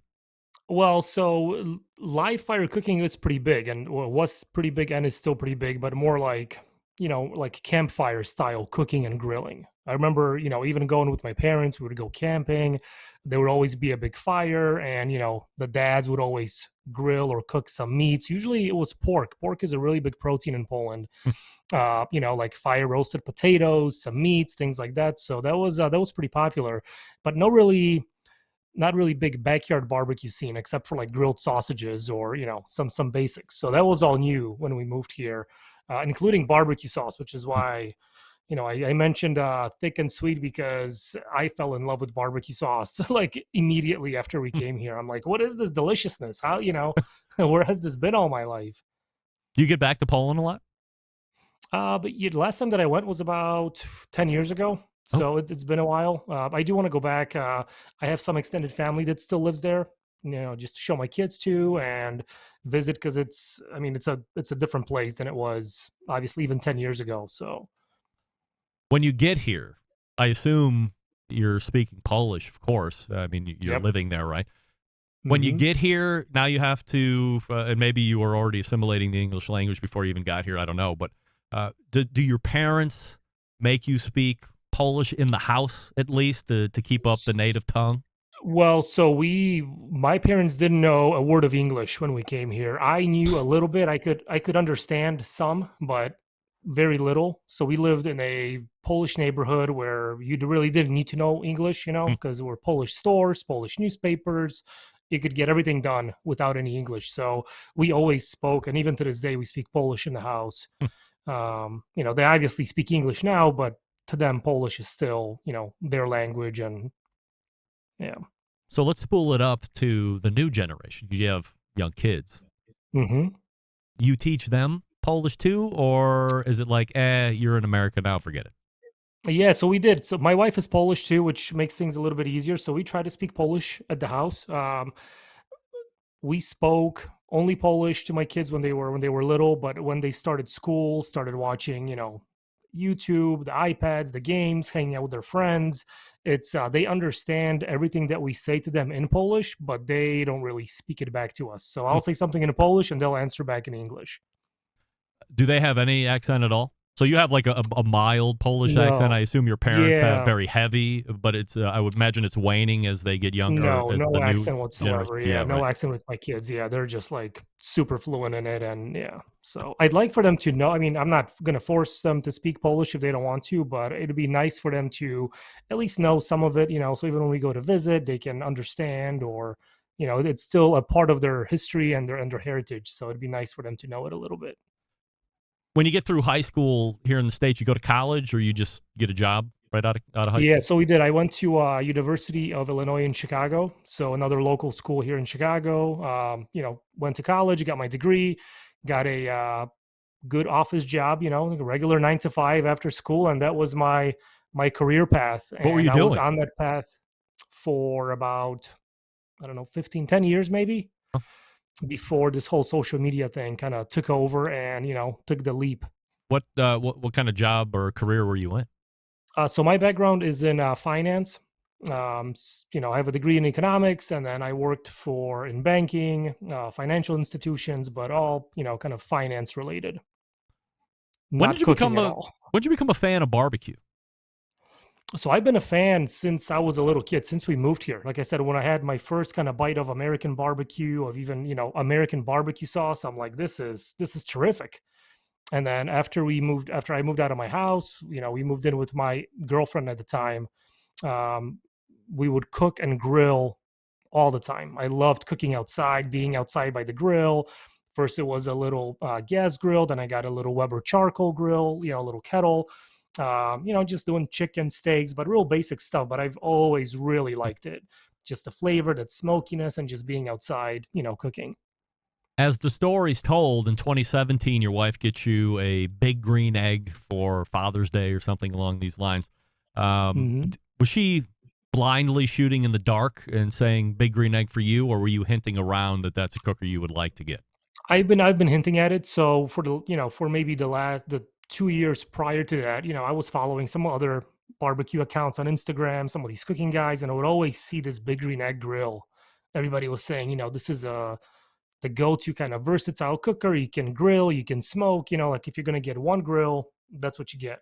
So we would talk about it at the house, but the grill was a total surprise. I had no idea she was going to get it.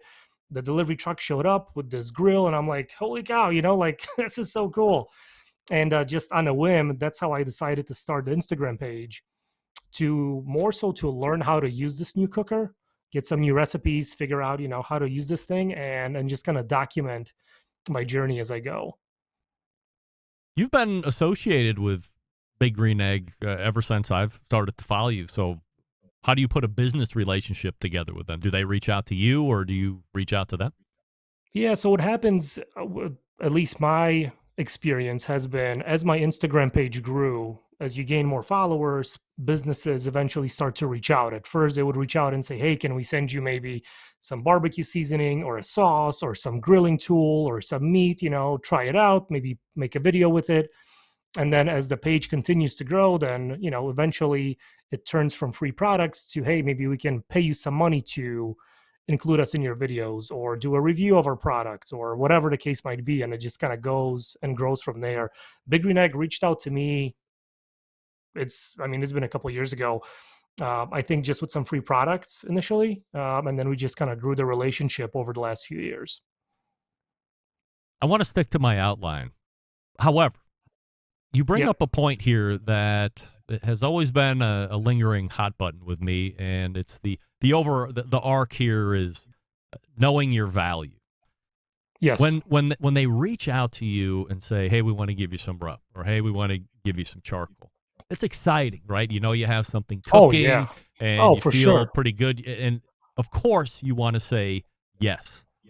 But is that where folks, especially now who want to be these influencers or media mavens, what have you, is the problem or the issue up front? Maybe this is an issue that we have to look back 10 years ago when this thing was really getting going and people were just taking free shit to take free shit. But we can't deal with that now, right? It's 2023 and this is where we're at. So if you really want to do it right, should you be demanding up front now as they're contacting you that, sure, you can send me some free stuff, but also you're going to be parting with some of that cash and start building value that way?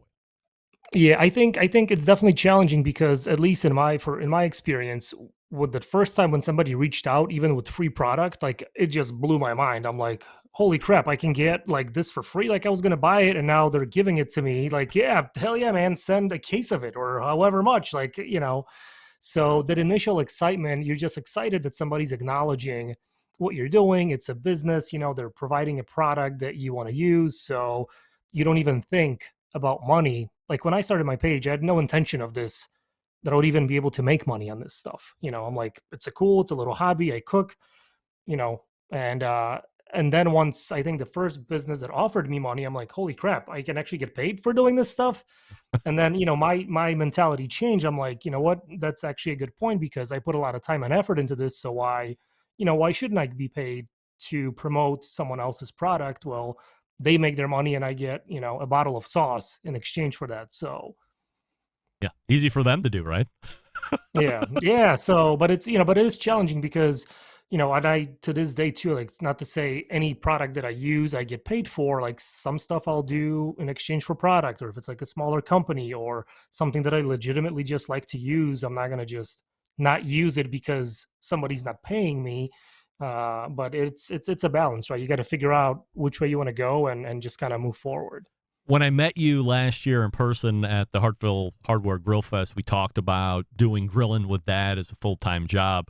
In fact, you also mentioned that your wife was in on the business as well. I'm interested to know, back before you make the jump, what kind of conversations are you and your wife having, in the secret late night hours, going, geez, should we take Grillin With Dad to the next level? Do I do it full time and leave a day job? And that's got to be pretty nerve wracking. What are those conversations that you have? It was very nerve wracking. So it got to the point for me where I was doing daily videos, daily recipes, and having a full-time job, 2 kids at home, a wife, and then doing this cooking stuff. It got to the point where it was just too much. I was getting burnt out, and I realized that there was more potential with the Grilling With Dad, with the social media side of it, than my day job. But the money really wasn't quite there yet. Even before that, I was thinking, maybe once I make as much as I make in my day job, I'll quit my day job because this will equal that, right? But it never got to that point while I had the day job because it's just not enough time to do all the stuff that you want to do. So we started talking about the possibility of going full time and kind of approaching this more like a business where you kind of have a better plan in place, more of a structure with what kind of content we're going to put out, how often we're going to put it out. And, but it is a leap of faith, you know, because you go from a steady paycheck every 2 weeks, benefits to this unknown. I'm 40 years old making Instagram videos for a living. I have a mortgage, a car payment. And, you know, when people ask what I do, I'm like, oh, I make Instagram videos. They're like, what? But no, but really.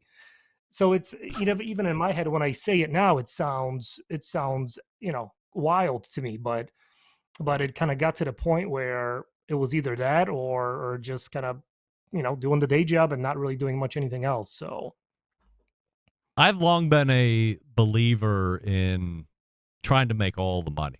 So it sounds like in your, so what I mean by that is I have a day job. I sell Peterbilt trucks for Peterbilt. I've done that for, 7 or 8 years. I've been doing this show in some form or fashion for the last 17 years. And I've always been able to delineate and have a working process where one never competes with the other, nor should one ever compete with the other. So I don't do that. And I'm able to, work some sponsorship stuff with this show, and that's nice. But I've also never had a burning desire to do this as a full-time job because I feel it would suck all the fun out of it for me.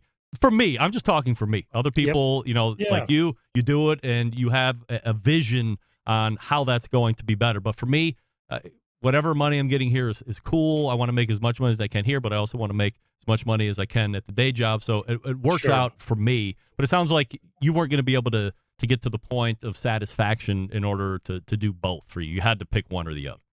Yeah, like I was basically doing too much for too long where I was like, either one's got to give, like I can't continue with the day job with the kind of the kids, the wife, and the cooking and the videos and how much content I was putting out for much longer. And that was also my worry. I was thinking, well, what if I go full time with it? Will it still be fun after a couple months? Right now I'm cooking after work. I'm not stressed if I get a sponsor deal or not because I've got my day job that pays the bills. But if I go full time, then it's no longer fun because now this is kind of the day job, right?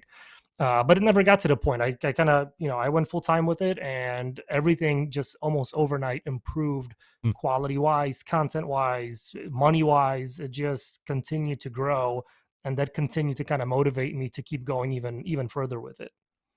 So continuing on with the business talk here, you recently open up some products available for sale, Grillin With Dad. And the first thing that I saw hit was the Grillin With Dad rub. So how long has that been in the works? And if somebody's interested in trying it out, what kind of flavor profile are you offering?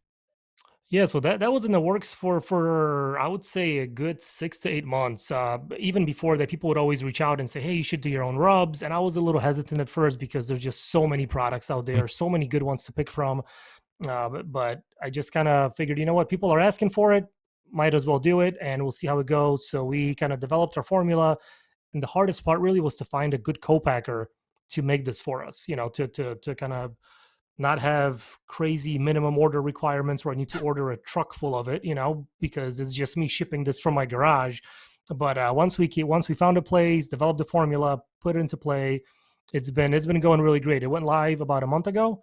We ship directly on the website. The flavor profile is kind of like a traditional barbecue chip flavor. That's kind of what we went for.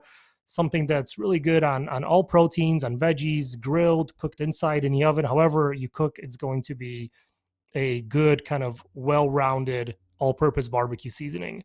We ship most of the sales are directly from our website, grillinwithdad.com, and we are starting to get a little bit more store retail availability that's been expanding. So we'll see how it goes. We have 2 more rubs in the works, a steak seasoning and a taco rub that'll be out next month. And it's been fun kind of doing this whole, seasoning part of it too now. What would be the goal of rubs to be part of the revenue stream? Do you like to see that generate $500,000 in the next 3 or 4 years, or $1 million, or what? Yeah, you know what? It's not. When we launched this first rub, I didn't know what to expect sales wise. Like would people actually buy it? Besides that kind of initial, excitement for a new product, would it continue to sell?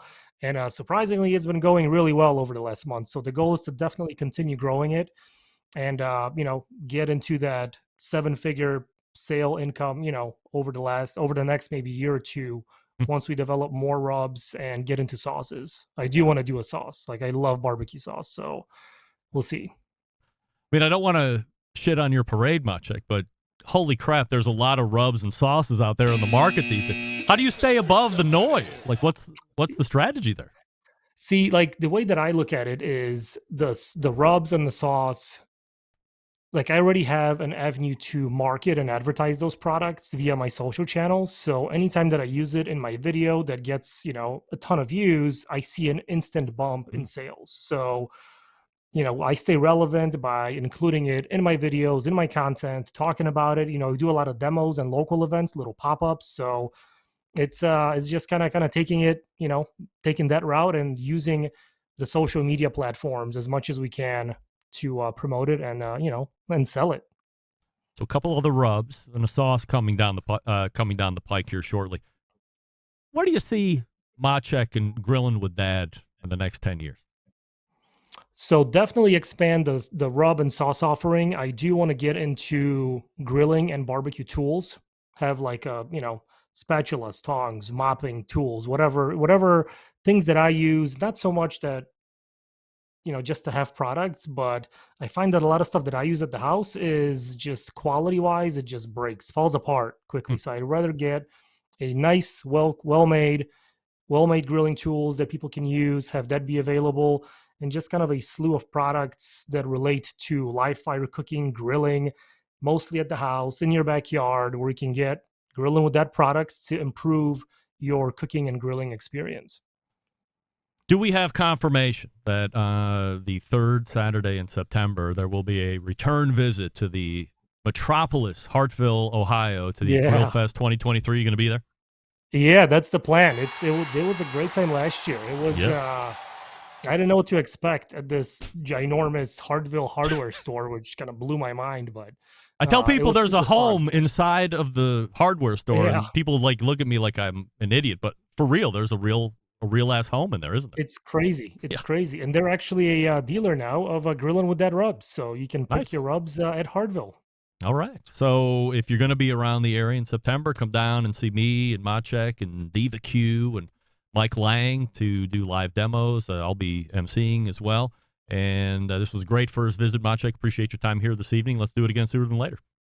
Hey, thanks so much. Thanks for having me. This was awesome. You got it. There he is. Maciek Zurawski, Grillin With Dad. And, of course, the website grillinwithdad.com. Instagram is Grillin _with_dad. And Facebook, of course, /Grillin With Dad. 1.2 million followers over there on the Facebooks. Wow. All right, Mike McLeod is ready to go from World Food Championships and MMA Creative. We'll be back with him in just 1 second. Stick around. We'll be right back. You're listening to the BBQ Central Show.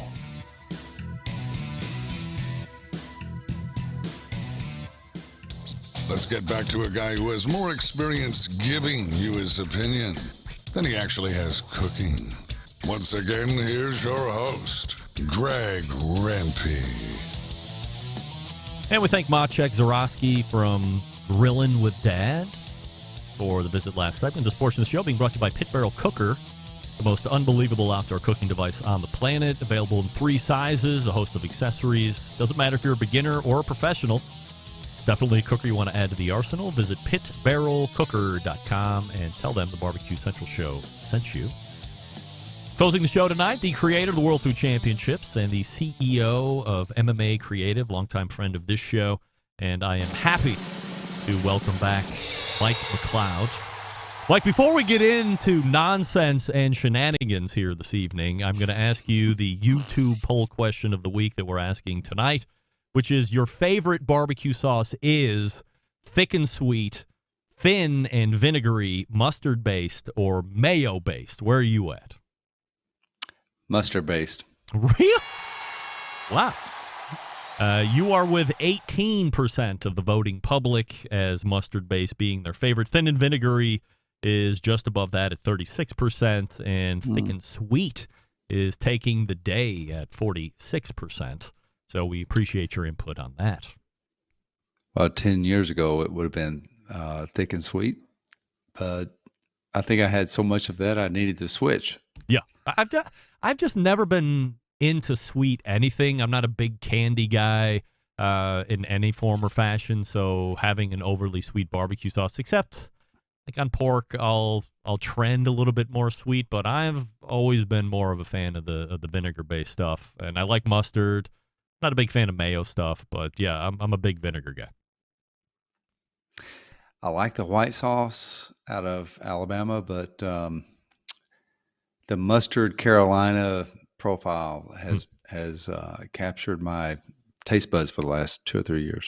Before we get into the barbecue series being put on, joint venture there with World Food and Famous Dave's, let's quickly talk about the final table results of World Food Championships. You go back to a venue that you're pretty familiar with, one that's already had a champion crowned within its confines. And the winner this year is John McFadden from Australia. So my question to you is this the first international food champ that we've had in our midst? It is. Wow. Chef John was amazing, not only in Dallas, but in Bentonville at the final table. His nickname is going to become the Machine, I believe. He was absolutely on point every second, performed every aspect of his cook, had no sous chefs, and delivered impeccably every step of the way. He was very impressive, and he's going to be a great champion for us. How do the finals work for the folks that don't know specifically about that? How does that operate? So it's really unusual in that it's the second half of the gauntlet that I call it. You have to, in the World Food Championships process, you have to earn your way in. You have to win a signature build. You have to win an infusion build. So you have to win 3 challenges to become a champion of a category. And then you get to go to the final table where we design 3 challenges that are very locally based to the community or the location that we're located in. And usually that is a local favorite ingredient, and then it's a local popular dish, and then it's a menu challenge. So the culinary gauntlet is 6 complete challenges, and it proves to us who the best cook is. It doesn't focus on, can you make the best dessert, or can you make the best rib, or can you make the best chicken thigh or chicken wing, whatever it is. We put you through 6 complete unique challenges, and you have to excel at all of them. So at the end of the day, we know that our world champion is an incredible cook and can take on incredible challenges and enter into hopefully a new career, new opportunities, new gigs, and represent us, but themselves as well. So it's really an incredible challenge for anyone, home cook, professional chef, competition cook, whatever you are. It's an opportunity for you to prove that you're incredible at what you do and at what we say you should be incredible at. So we stand behind them, and they stand behind us after it's all said and done. You've never known me to ask softball questions, Mike, so why start now? Tell me why having the gap between these 2 events makes sense and doesn't cause a loss in momentum. And when I say 2 events, for the folks that don't know, I'm talking about the World Food Championships in itself, which takes place towards the end of the year last year in Dallas. And then we have from there until, was it last week or the week before when the final table May. actually happened. So, there's a number of Late months May. gap in between those two events. So it's a great question because it's not always been that way, and it may not always be that way. But right now, the way we look at it is we spend an incredible amount of time designing and creating the actual event around the World Food Championships in November. And it takes us 5 or 6 days to get through what we call the prelims and to get to the 10 category champions. So to do another 2 or 3 days on top of that is very challenging, not only for our staff, but it's challenging for someone who enters into the competition and wants to stay and become the ultimate champion, right? Become the World Food Champion 8 days, 9 days later. So when we decided to separate it, there were two prevailing thoughts. One was, let's give these 10 champions of our 10 categories a promotional period of time that we can build up their success and talk about their victory and promote them in their communities and nationally, and then give them a chance to prepare for a final challenge that would earn them $100,000. So the third thing that layered on top of that was TV. We've learned after being on about 8 different TV shows that it's really hard to pick a winner.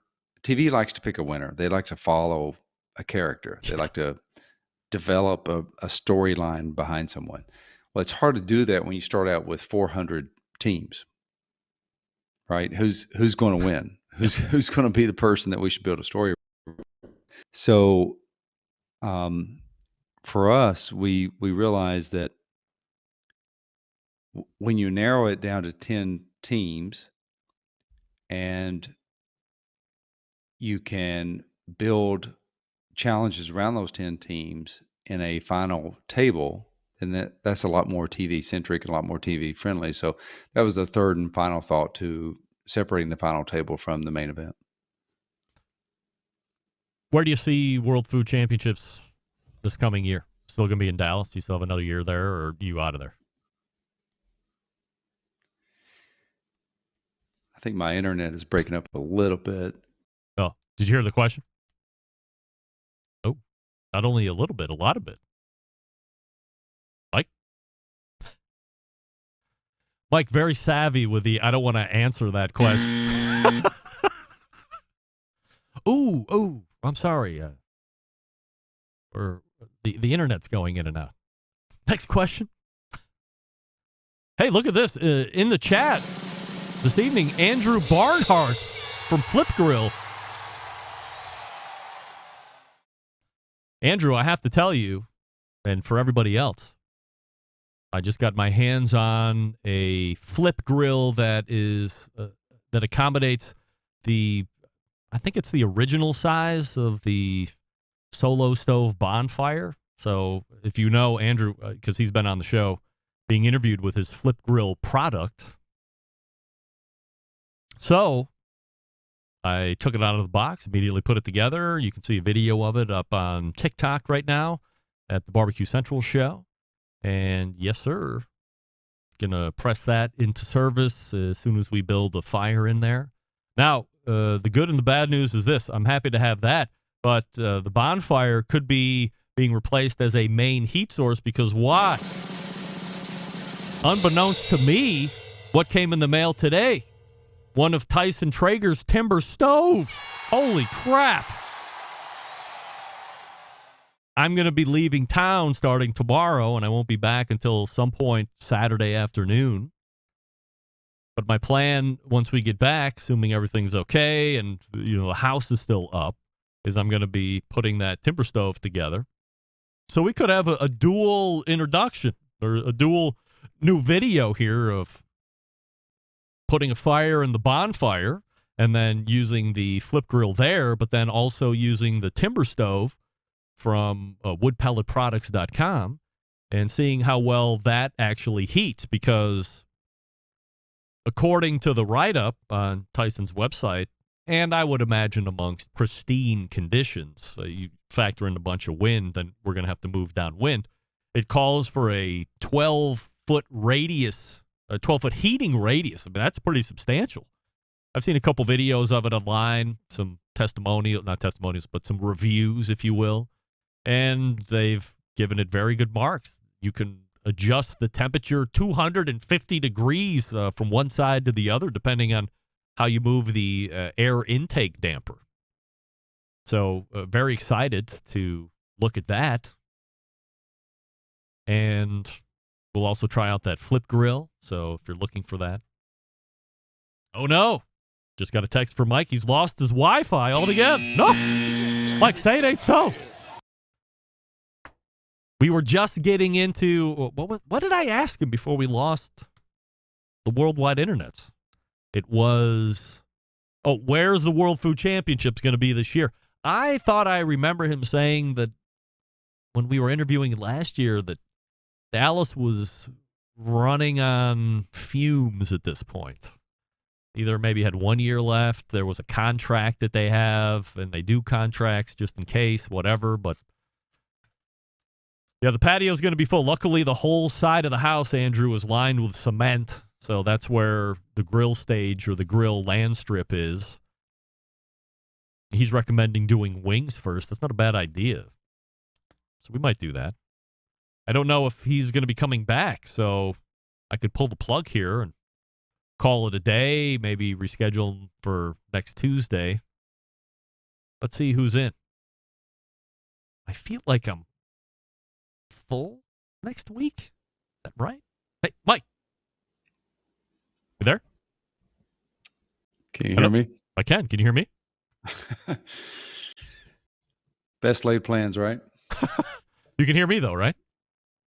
I can hear you. All right. Yes. Okay. Well, sorry I've about just that. been I've just been vamping about various live fire stuff, just in case you popped back up. So I asked you where World Food was going to be this year. Are we still in Dallas, or are we at a new location, or are we not allowed to say?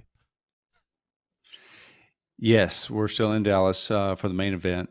The final table may be in a different location. We've got a couple options on that front, and we're trying to make the best decision for the overall platform. So apologies for the Wi-Fi mishap over here, but we are trying to do what's right for food support. We've got a couple really, really big announcements about to happen, so stay tuned for that. 748 years ago, Mike, there was something called the Sam's Club Barbecue Tour, a revered series by pretty much all the competition cooks in KCBS. And the finals of that event was widely considered to be a major, like the Jack or the Royal, etc. Mm-hmm. And then it went away, and there's really been nothing to come in and take its place until this year. Tell me how this Famous Dave's and World Food Championship partnership came to be with this new barbecue series. So you're right. I mean, the Sam's Club series, which ran for 7 years, was, I think, one of the premier developments in barbecue. Totally. And probably 20 years. And we were lucky to be a part of it. We designed it, we operated it, and we worked as the liaison between KCBS and Sam's Club on that. And I'm actually encouraged by recent conversations with our friends at Sam's Club that there could be a possible comeback on that tour. I'm actually in some conversations that are delving into how that worked and how it might work again if we were to restart it. But in the meantime, the folks at Famous Dave's of America they're seeing the thing that we talked about during those years as the connection to the whole competitive industry and the passion that exists in this industry. And and they've green-lighted this series that we just started about 3 or 4 weeks ago, the Famous Dave's All-Star Barbecue Series, and it's smaller, but it's very unique, and it's very intimate, and it works in the same way. But right now, as soon as you win a local Famous Dave's competition, you springboard into the World Food Championship. So they are currently our unique and exclusive entry into the barbecue industry, into the barbecue category of WFC. So that's the only way you can get in to barbecue now, is you have to win a Sam's local or a Famous Dave's local. It's the only way for a new team to get in. If a team performed well in the previous year, we have some grandfather clauses that allow them to get in if they were in a top 10 of the previous year of WFC. So, but for the most part, yes, it's the only way for them to get in, unless you're in a preferred qualifier barbecue situation, and there's not many of those out there. So, right now it is our preferred partner, preferred strategy to get in, and 3 events into 15 events that we're going to do. We are extremely satisfied and extremely happy with not only how the events are working, but how Famous Dave's and their staff is supporting competition barbecue and how they're investing in it. They're putting $5,000 at every contest into play. And we limit the teams to 6 teams. So there's a great chance if you know what you're doing, that you're going to take home some money from one of the Famous Dave's contests. So we love what we're seeing. We love the enthusiasm and the passion from Famous Dave's, and we believe it's going to be a very significant element to the World Food Championships and to the barbecue category in particular. How are the teams picked? If you're only taking 6 total, I'm sure there were more than 6 applying. There's about 3 different parameters. One of those being first come, first serve. The other being geocentric. The third being quality of team. So we look at all those aspects, and then we confirm with the teams that have applied for a particular competition, and send them a confirmation that says you're in, and we'd love to see you at the local Famous Dave's, wherever that is. As far or as long as I've known you, Mike, and just a quick fun fact here, the first time you were on the show was May 10th of 2010, if you can believe it or not, so a long time to be sure. I've known you to always be a strategic and a strategic thinker, as much focused on the future as to even what's happening here present day. So best case scenario, how do you see this specific tour unfolding, let's say, over the next 3 to 5 years? And now, of course, I have to caveat by saying, holding that Sam's Club thing you kind of just hand grenaded on all of us there at the top. Hold that off to the side. But how do you see this unfolding over the next 3 or 5 years? So in a perfect world, I would see the Famous Dave series being a strategic gateway into WFC, and there being 25 teams from 25 different contests earning their way into our championship. And then perhaps there being a championship at Famous Dave's, that it becomes an actual Famous Dave's Premier League, if you will. If the Sam's Club strategy comes back into play, I think that becomes a 2-tier system where you have maybe another 5 or 10 teams that come through a Super Series on top of the Famous Dave's programs. And I think, Sam's Club, when we operated it, there was $500,000 prize purse involved. So in and of itself, it becomes a major at the headquarters of Sam's Club, and maybe there's 5 or 10 winners from that event that moves over into the World Food Championships as well. So I think both of them can coexist. I think for Famous Dave's of America, they have a unique opportunity to develop menu opportunities. Right now, we're working with Curveball Whiskey, which has come into the barbecue arena in a big way, and Famous Dave's is serving up Curveball Whiskey glazed chicken wings through our events, and Curveball Whiskey mules, which are very tasty drinks. All of these things can lead to on the menu opportunities, and it's different than what can happen at Sam's Club. Sam's Club can actually lead to a product that's on the shelf, right? That's there year in and year out.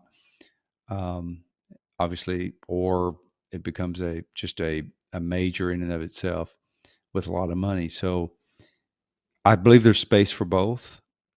I'm going to continue working to bring Sam's Club back to the mix in barbecue. I think barbecue needs it right now, and I think that the Famous Dave's getting local strategy makes a lot of sense because it brings out local competitors, but also brings the celebrity into the mix, and it gives people an opportunity to come celebrate barbecue the way Dave Anderson did in the very beginning when he began the restaurant. You know, he was a barbecue competitor, and he put a lot of pride in being able to win barbecue contests and sauces and things of that nature. So I think both of them have a place in this industry. The Famous Dave's event is being judged through EAT methodology, I would assume. Yeah, so we're trying to think beyond the box.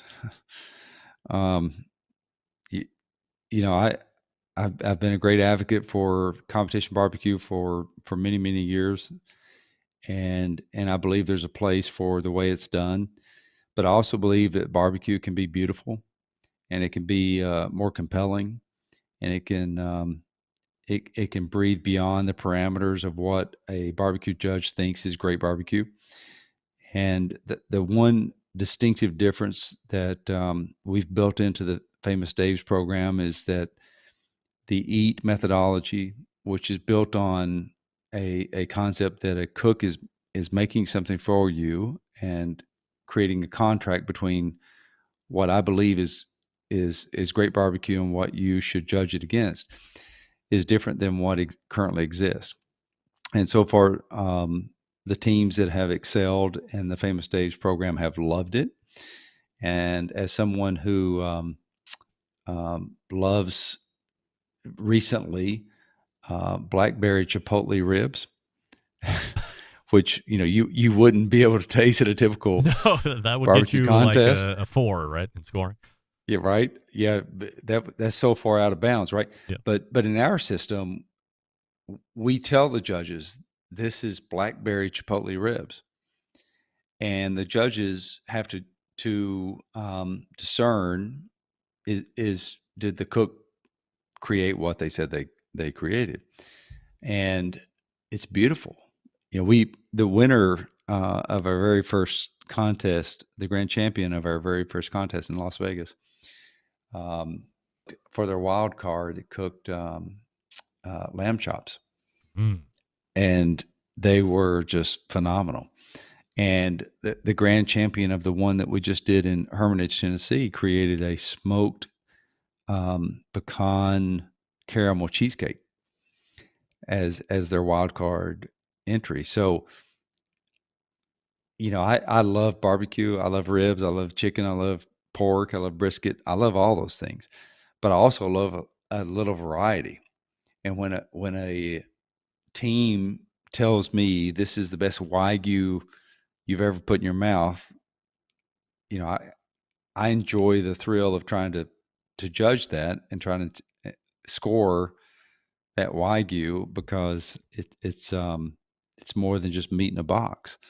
It's a compelling dish based on what that particular team thinks their strength is. And so far, so good. That's what we're seeing at each one of the Famous Dave's contests. We've done 3. We've got 12 more to go. We're going to see a lot of variety. And in addition to all that, all the teams are willing to create flavored chicken wings for the public, sample out 200 chicken wings per team, make sure that there's some kind of engagement for the consumer, which is important, I think, in the whole barbecue industry. So those things, in my opinion, make it a winning solution, not only for the industry, but for the sponsor of the industry. I assume the Sam's Club mention is going to pick up momentum here over the next couple days as this podcast get released out. And, did you hear this? Did you hear that? Is this going to be associated with any sanctioning body, or is this also going to fall under the EAT methodology judging? Just so we can kill anything right off the top. Everything that I touch right now is going to involve the EAT methodology. It is a platform that we believe in. It's a platform that we're building. It's a platform that's going to put a lot of money in the pockets of people who want to participate. We don't expect, and we don't. We're not trying to cajole people to do us versus something else, but we are going to build the biggest, baddest, most influential food sport category that exists. And for those teams who want to participate, we welcome them. And for those who don't, we wish them good luck in all of the adventures they take on. We have numerous developments and announcements that are going to occur over the next 6 to 8 weeks, and we hope everyone's paying attention.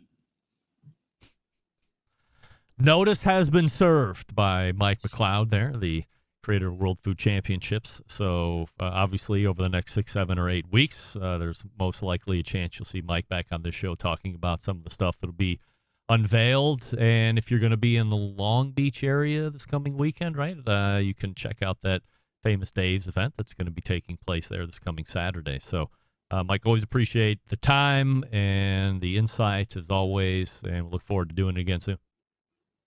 Greg, always a pleasure. Apologies for the Wi-Fi connections, but thanks for your patience and thanks for everything you do. You got it. Appreciate you. It's Mike McLeod right there at the World Food Championships. WorldFoodChampionship.com, the website, or you can go to famousdave.com / where did it go? It was right here. famousdave.com / no, it's right here. What did I do with it? Yeah. famousdaves.com / all-star BBQ series is what I'm trying to say. So Long Beach this coming weekend. And then if you go to that website, famousdaves.com / all-star barbecue series, you can see where the subsequent events are going to be as well. And it's all running all the way through near the end of August. So a number of weeks left. If you're interested in competing, there still might be some openings. So you heard how they pick teams, but give it a shot first and see what's open, and then take part. Sounds like a great time. And if you're a consumer or somebody that likes to see some live fire competition taking place, get out to Long Beach this coming weekend. Why not? All the way back in the first hour, we started off with Dave Raymond, Sweet Baby Ray, talking about the history of the sauce and where he's at present day and what it means getting into the BBQ Hall of Fame this year. Then we had Robert Moss in his monthly segment. Second hour, Maciek Zurawski, Grillin With Dad founder, talking about the background on him, how he got into barbecue, how the whole Grillin With Dad thing started, and then making it a full-time job. He's got a rub out, 2 more rubs coming, the sauce is coming out as well, and looking forward to seeing him again in person in September, but we might have him on before then, why not?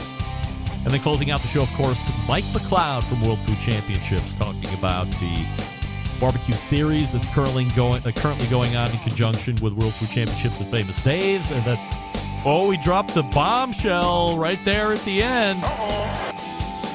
Sam's Club could be getting a reboot with EAT methodology. Anything he touches we'll have EAT methodology going forward. So other people are like, oh no, it's not the same. I want to extend the skill set a little bit. Why not? Reward creativity. That's what we're always talking about. Big show planned for you next week. Who do we have? We got Bad Byron coming on. We have Daniel Vaughn from Texas Muncie. Mac Plummer, owner of Loco Flat Tops in West Wright, in his monthly appearance. So jam-packed show as always. How do I always leave you? September 11th, 2001. I will never forget until next Tuesday at 9 p.m. Eastern. This is your program host and proud U.S. American Greg Rempe saying bye-bye.